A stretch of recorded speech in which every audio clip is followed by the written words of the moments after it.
오늘도 행복하세요. 자유세상의 유현상 목사입니다. 오늘은 에베소 4장 7절로 10절에 있는 말씀을 중심으로 해서 은혜의 분량이라고 하는 제목으로 잠시 은혜를 나누고자 합니다.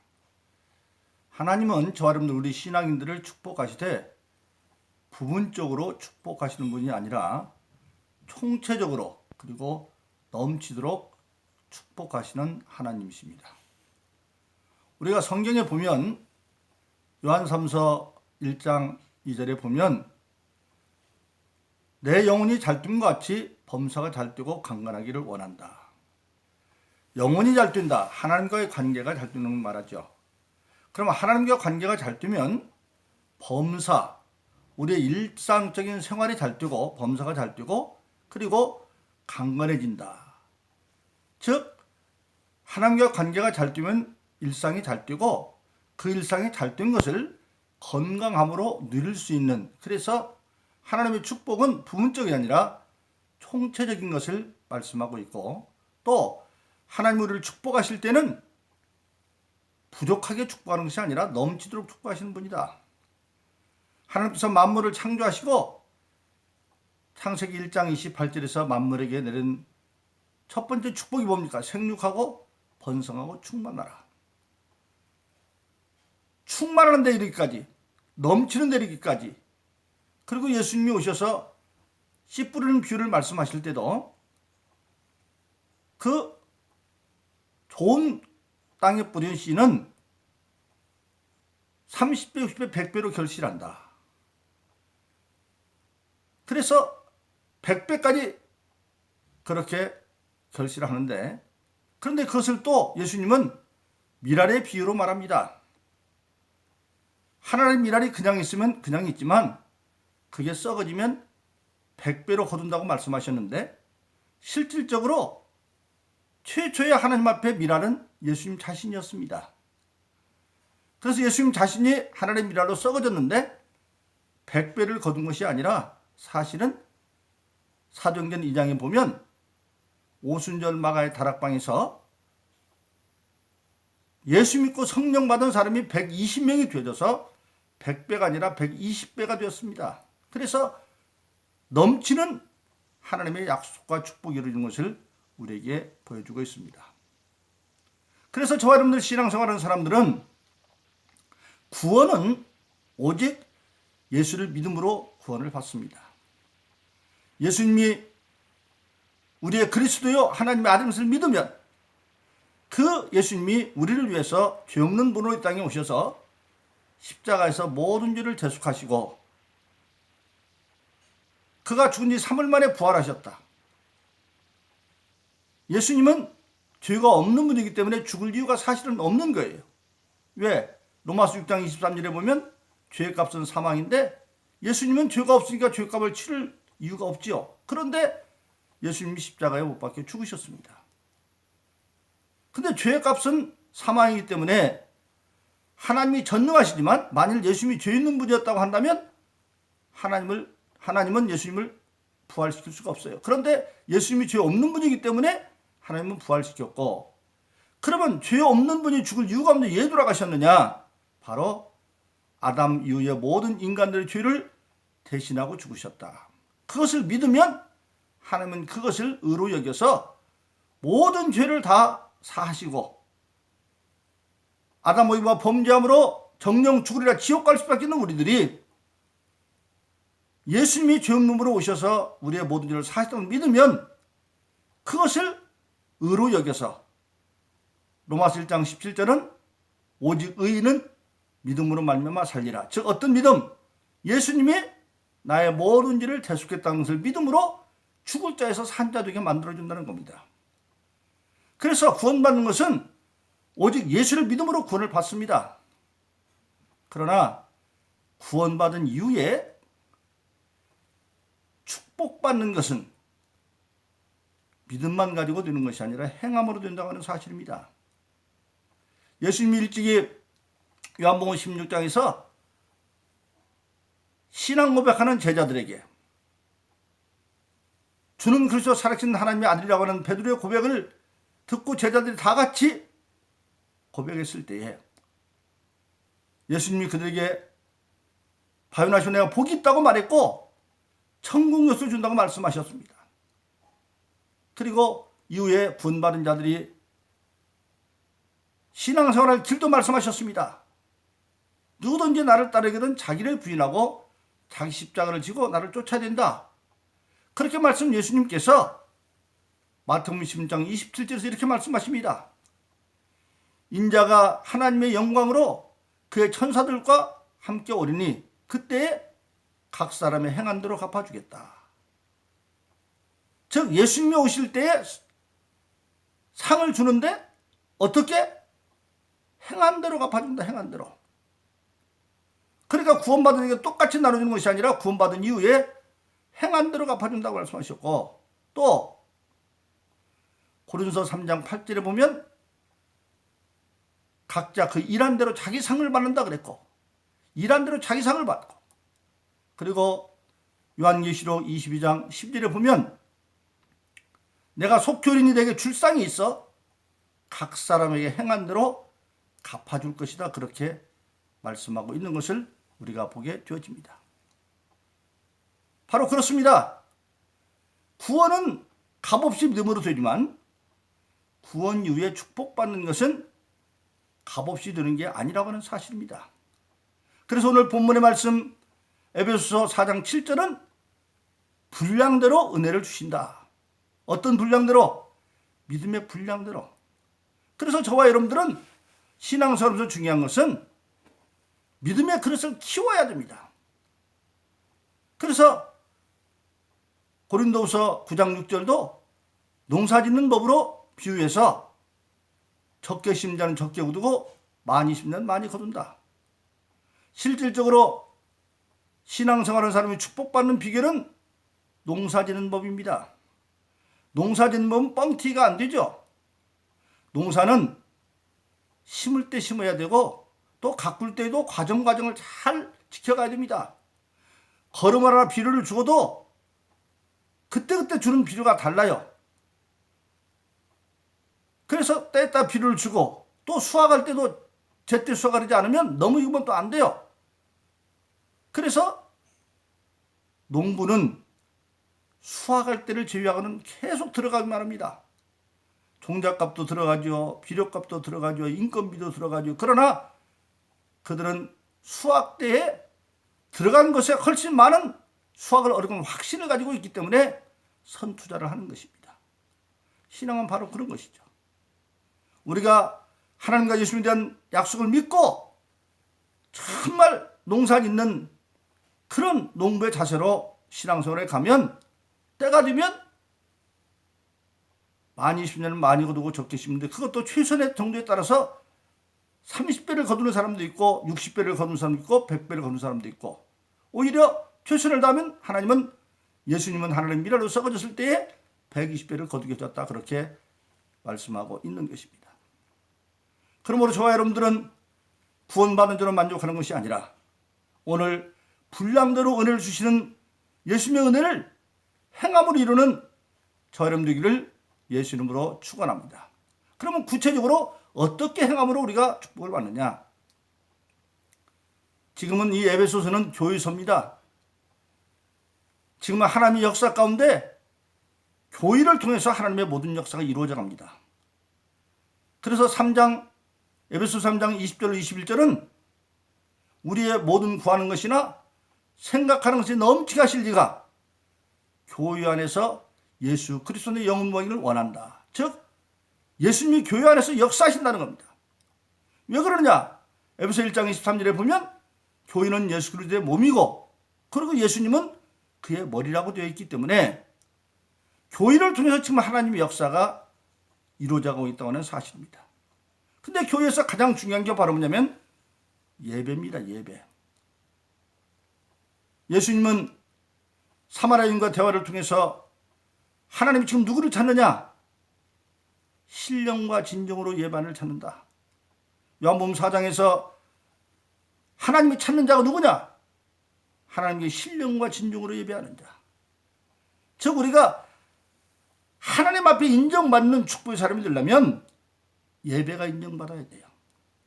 그래서 실질적으로 지금은 교회 시대인데 하나님 앞에 일정한 기간을 통해서 축복받는 사람들은 예배에 열심히 참여하고 승리하는 사람들입니다.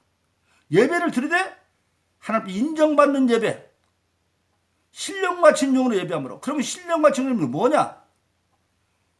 첫째, 우리는 하나님 앞에 예배하는 거기 때문에 하나님은 알파와 오메가입니다.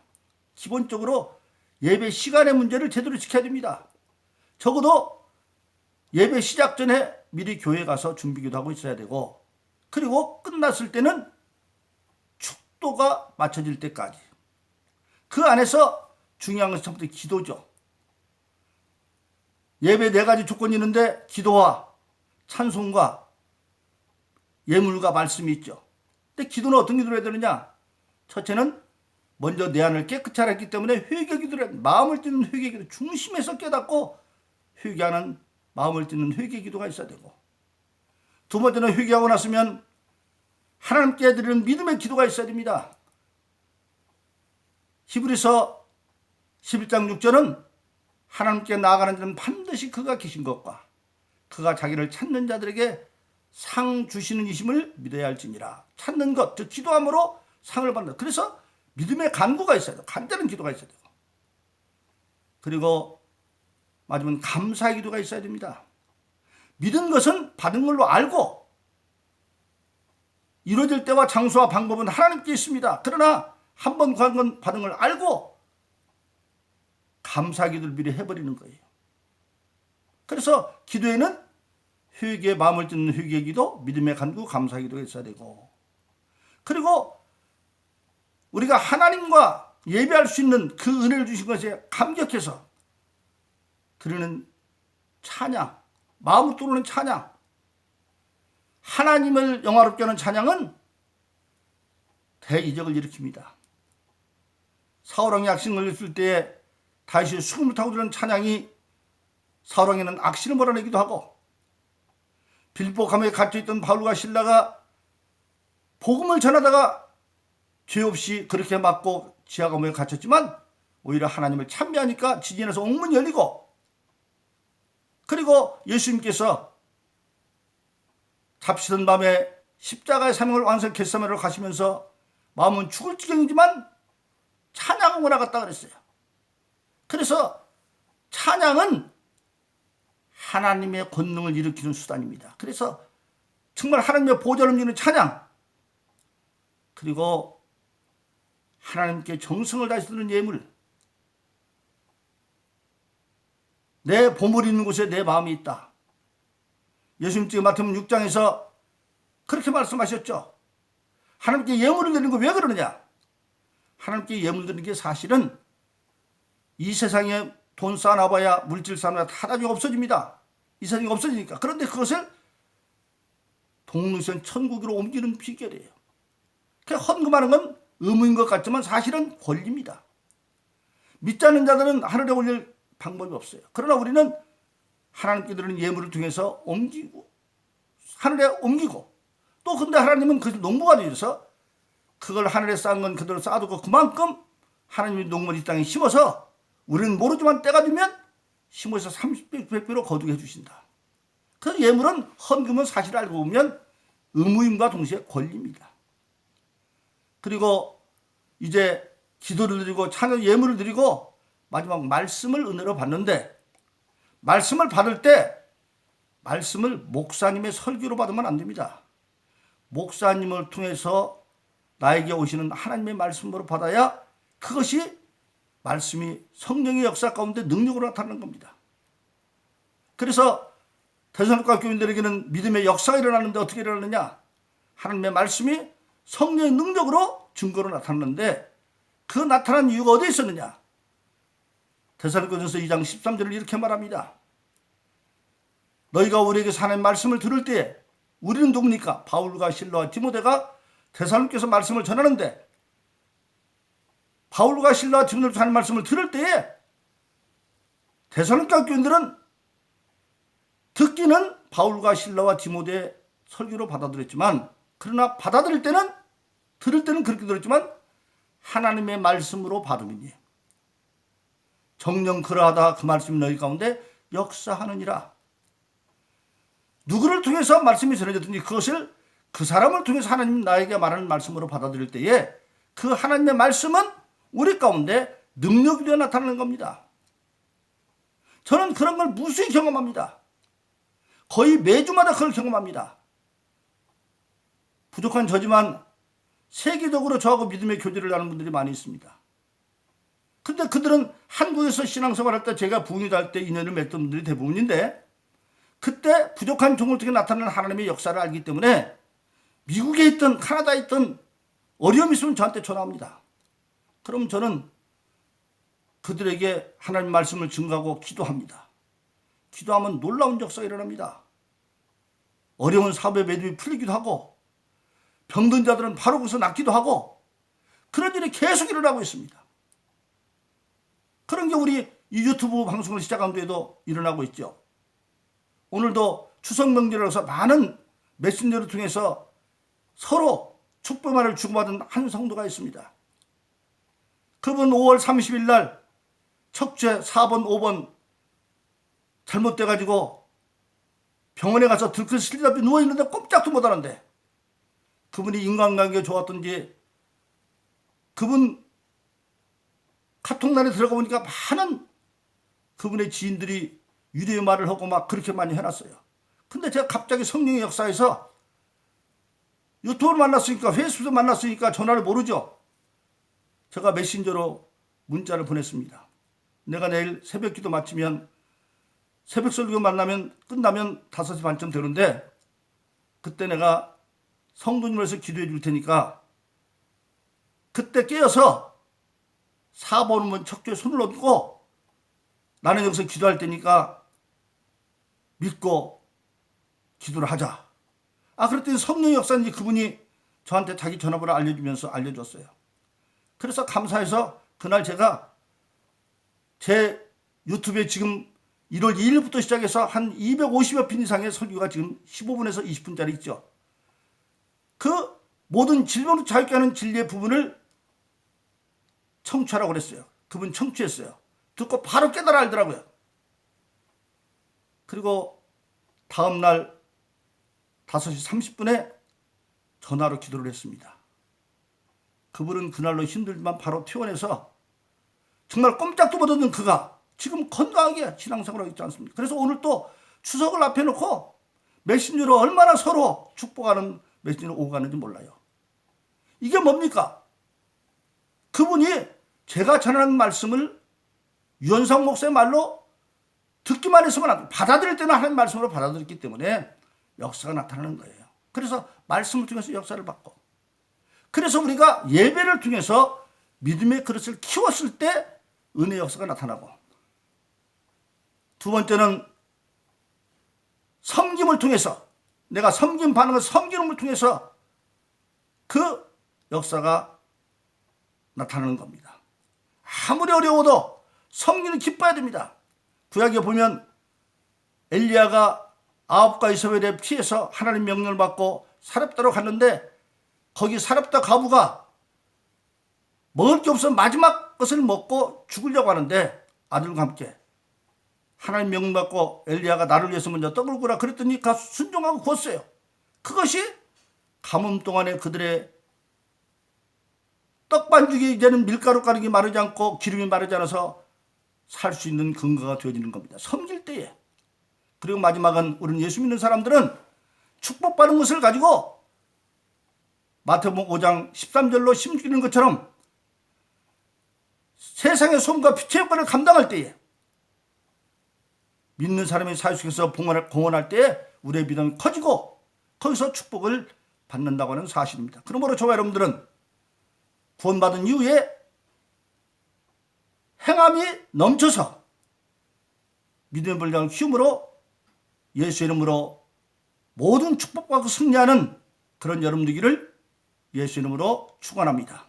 오늘도 행복하세요. 자유세상의 유현상 목사였습니다. 감사합니다.